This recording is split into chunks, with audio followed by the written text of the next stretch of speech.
Supreme court के आईनी bench ने 9 मई के मखसूस मुल्ज़िमान के मिलिट्री ट्रायल पर सवालात उठा दिए। जस्टिस मोहम्मद अली मजहर ने इस्तफसार किया, तमाम मुल्ज़िमान पर मुकदमा एक जैसा था, फिर ये तफरीक कैसे हुई कि कुछ का ट्रायल मिलिट्री कोर्ट और कुछ का ATC में होगा? क्या कुलभूषण जैसे मुल्क दुश्मन का केस मिलिट्री कोर्ट में चल सकता है? जस्टिस मुसरत हिलाली ने कहा, कोई मिसाल तो दें जहां आईन मुअत्तल किए बगैर सिविलियन का मिलिट्री ट्रायल हुआ हो। जस्टिस हसन अजहर बोले, क्या 9 मई दहशतगर्दी से ज्यादा संगीन जुर्म है जो मिलिट्री ट्रायल हो रहा है? जस्टिस जमाल मंदोखेल ने कहा, ATC से मुल्जिम बरी, फौजी अदालत से सजा हो रही है। क्या फौजी अदालतों में कोई खास सबूत फराहम किया जाता है? इंसदादे दहशतगर्दी अदालतों को मजबूत क्यों नहीं बनाया जाता? अदालतों ने फैसला तो शवाहिद देखकर ही करना होता है। समाअत कल तक मुलतवी। मुजरिमों को सुबह लॉन में छोड़ा जाता है जहां वो शाम 5 बजे तक रहते हैं। एडिशनल एडवोकेट जनरल पंजाब ने कैद तन्हाई से मुतालिक रिपोर्ट सुप्रीम कोर्ट में पेश कर दी। जस्टिस जमाल ने पूछा, लॉन कौन सा, डेथ सेल वाला तो नहीं? एडिशनल एडवोकेट जनरल पंजाब ने कहा, सर ये वो वाला लॉन नहीं जो आपने देखा हुआ है। मुजरिमों को मैट्रेस दिए गए हैं, जेल में टकशॉप है, कॉफी भी पी सकते हैं। वकील फैसल सिद्दीकी ने कहा, आपका मतलब घर वाला माहौल है। जस्टिस मुसरत हिलाली ने तंबीह की कि अगर आपने गलत बयानी की तो हम जेल इस्लाहात कमेटी से रिपोर्ट मंगवा लेंगे। आगे बढ़ने के लिए खौफ का बुत तोड़ना पड़ेगा। जिस दिन हमने सोच लिया कि अल्लाह को जवाब देना है, सब ठीक हो जाएगा। वजीर आला खैबर पख्तूनख्वा अली अमीन गंडापुर कहते हैं, हमें कशकोल तोड़कर हर इदारे को अपने पांव पर खड़ा करना है। पहला सूबा है KP जिसने कर्जा उतारने के लिए 30 अरब रुपए का फंड मुख्तस कर दिया है। जब इदारे पैरों पर खड़े होंगे तो सूबा भी अपने पैरों पर खड़ा होगा। तरक्की के लिए इनकलाब बुनियादी चीज है, हमें बादशाहत करनी है, इसलिए सूबे नहीं बनाए जा रहे। वफाकी वजीर दाखिला मोहसिन नकवी से अमरीकी सफीर डोनाल्ड ब्लूम की अलविदाई मुलाकात। मोहसिन नकवी ने पाक अमरीका ताल्लुकात के फरोग के लिए डोनाल्ड ब्लूम की खिदमत को सराहा, नेक ख्वाहिशात का इजहार किया। अमरीकी सफीर की पाकिस्तान में हालिया दहशतगर्दी की मजम्मत। मोहसिन नकवी ने कहा, दहशतगर्दी आलमी मसला है, आलमी बरादरी को मिलकर दहशतगर्दी के खात्मे के लिए लाएअमल बनाना होगा। किसी भी गैर कानूनी गैर मुल्की को पाकिस्तान में रहने की हरगिज़ इजाजत नहीं दी जाएगी। पहले हमारी रसाई होनी चाहिए वज़ीर आज़म इमरान खान साहब से। अनमॉनिटर्ड एनवायरनमेंट में हुकूमत के जो लोग हैं उन्होंने कहा जी आपकी बात दुरुस्त है और हम लोग कराएंगे। अभी वो कह रहे हैं कि जी नहीं ये तो जेल रूल्स में है ही नहीं, मतलब अभी खुद ही उस चीज पे मुकर रहे हैं। क्या ये लोग एम्पावर्ड हैं कि नहीं है तो हमें फिर अमलन हमारी मीटिंग कराएं वज़ीर आज़म इमरान खान साहब से। बानी PTI से मुलाकात नहीं कराई जा रही, कहा गया मुलाकात कराना जेल मैनुअल का हिस्सा नहीं। हुकूमत अब अपनी कही बात से मुकर रही है। ऑपोजिशन लीडर उमर अयूब कहते हैं, अगर ये वाकई बाइख्तियार हैं तो बानी से मुलाकात कराएं।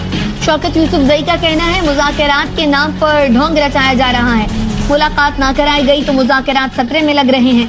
कोई NRO नहीं मांग रहा, हुकूमत NRO की सियासत छोड़ दे, बानी PTI कहीं नहीं जाएंगे।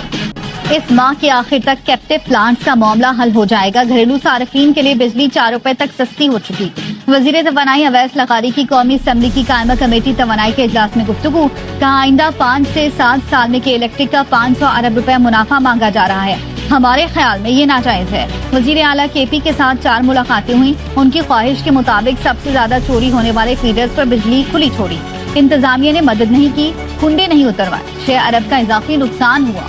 प्राइम मिनिस्टर साहब खुशखबरियां दे रहे होते हैं कि इंडेक्स बेहतर हो गया है स्टॉक एक्सचेंज का। ये बताएं कि पेट्रोल की कीमत कम क्यों नहीं हुई, डॉलर की कीमत जो है कम क्यों नहीं हुई। आवाम को रिलीफ देने के बजाय पार्लियामेंट के लोग खुद अपनी तनख्वाहों में 900% इजाफा कर लेते हैं। बिजली के बिल कम क्यों नहीं हो रहे, लोगों को रिलीफ कैसे मिलेगा? पिछले 6 महीने से ऐलान कर रहे हैं कि हम बिजली की कीमत कम कर देंगे। 17 जनवरी को पूरे मुल्क में एहतजाज किया जाएगा।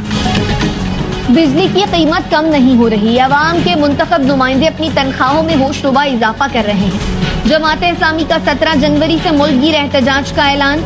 हाफिज नईमुर रहमान कहते हैं, वजीर आजम खुशखबरी दे रहे होते हैं, स्टॉक इंडेक्स बेहतर हो गया। वजीर आजम बताएं, चीजें सस्ती क्यों नहीं हो रही?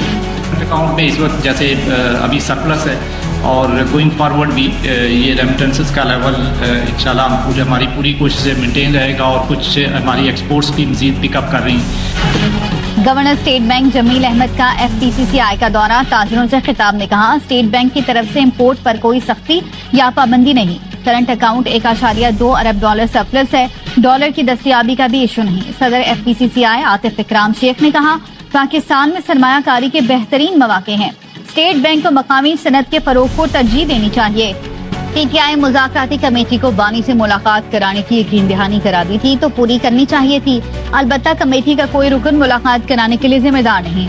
हुकूमती मुज़ाकराती कमेटी के तर्जुमान सेनेटर इरफान सिद्दीकी कहते हैं, हम जो वादा करते हैं उसे अमली जामा पहनाना चाहिए ताकि हम जब उनसे वादा पूरा करने का कहें तो हमारी बात में ज्यादा वजन हो।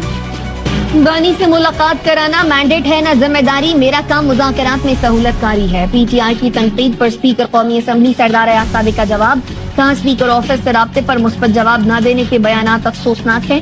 मेरे दरवाजे सबके लिए हर वक्त खुले हैं। अगर चाहते हैं कि मैं मुज़ाकराती अमल से निकल जाऊं तो तजवीज़ पर गौर के लिए तैयार हूं। बैरिस्टर गौहर ने अयाज सादिक के बयान पर रद्द-ए-अमल में कहा, कभी नहीं चाहेंगे अयाज सादिक खुद को मुज़ाकराती अमल से अलग करें। मुज़ाकरात की कामयाबी के लिए अयाज सादिक ही है। बैरिस्टर गौहर का PTI रहनुमाओं के इल्जामात पर इजहार लाइल्मी, कहा मालूम नहीं किन रहनुमाओं ने स्पीकर के खिलाफ बयानात दिए। इस्लामाबाद की अदालत ने गैर हाजिरी पर शोएब शाहीन, आमिर मुगल, खालिद खुर्शीद, अयाज अमीर, इलियास मेहरबान और मलिक तैमूर के वारंट गिरफ्तारी जारी कर दिए। सीनियर सिविल जज ने दफा 144 की खिलाफ वर्जी के केस की समाअत 10 मार्च तक मुलतवी कर दी। डी चौक एहतजाज केस में इंसदाद दहशतगर्दी अदालत ने उमर अयूब, जरताज गुल, शेर अफजल मरबत, अली बुखारी और शोएब शाहीन की अबूरी जमानत में 7 फरवरी तक तौसीह कर दी। 26वीं आईनी तरमीम के खिलाफ दायर दरख्वास्तों पर फुल कोर्ट तश्कील दिया जाए। लाहौर हाई कोर्ट बार ने सुप्रीम कोर्ट में मुतफर्रिक दरख्वास्त दायर कर दी। मौके पर अपनाया आईनी तरमीम का मुकदमा इंतहाई अहमियत का हामिल है। आईनी तरमीम के मुकदमात माजी में भी फुल कोर्ट ही सुनती रही। फुल कोर्ट में वो तमाम जजेस शामिल हों जो आईनी तरमीम के वक्त सुप्रीम कोर्ट का हिस्सा थे।